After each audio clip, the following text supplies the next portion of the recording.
Computerized dynamic posturography is a sensitive piece of equipment that monitors a person's position when standing on what we call the plate. Many biomarkers are generated from these tests, and biomarkers are essential for evidence-based care. In my opinion, without them, everyone else is just guessing or BSing about what their treatments or specialties are doing. The proof is in the pudding, and we'll talk a little bit more about that later. Okay, so now that we have that part straight, let's talk about computerized dynamic posturography's actual biomarkers. But first, we got to talk about standardized testing. So there's 4 different tests. The first test is where you're standing on the plate, which we call a firm surface, and your eyes are open. The second test, again, we're standing on that firm plate, but your eyes are closed. The third test is where we add a piece of foam. Eyes are open, and we term that perturbated surface. And then you guessed it, the fourth test, eyes closed, perturbated surface. So you might be asking, why so many tests? Using the eyes open versus eyes closed helps differentiate how the visual system is working or how it's not integrating well. The foam versus the firm surface helps differentiate between proprioceptive system and vestibular system integration. For example, when an athlete's standing on foam with their eyes closed, then we are really isolating the vestibular processing or vestibular integration. All right, here's the biomarkers. First one is your stability score.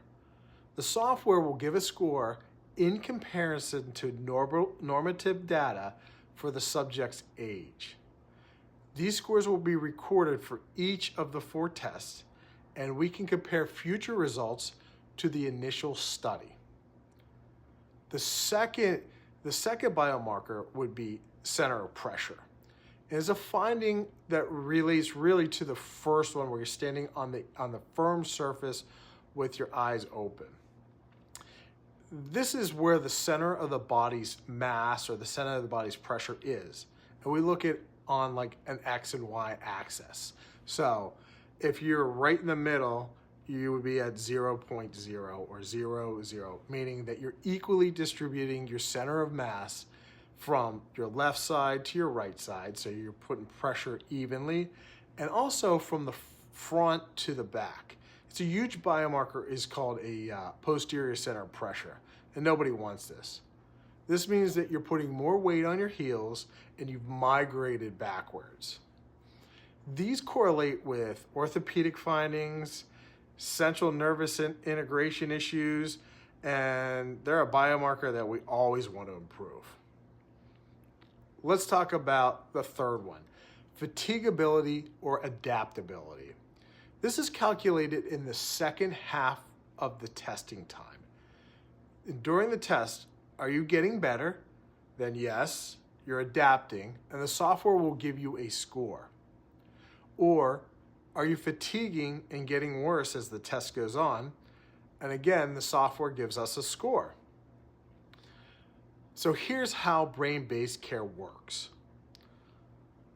An athlete, in our case, will be examined and we'll assess biomarkers, including the ones we just talked about.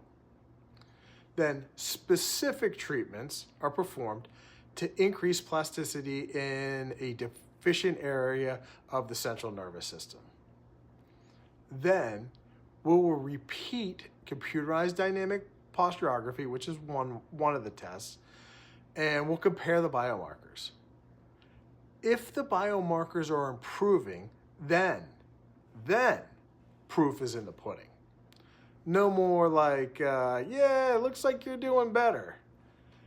Evidence-based treatments are super important to know if you're actually getting better and going to continue to feel better.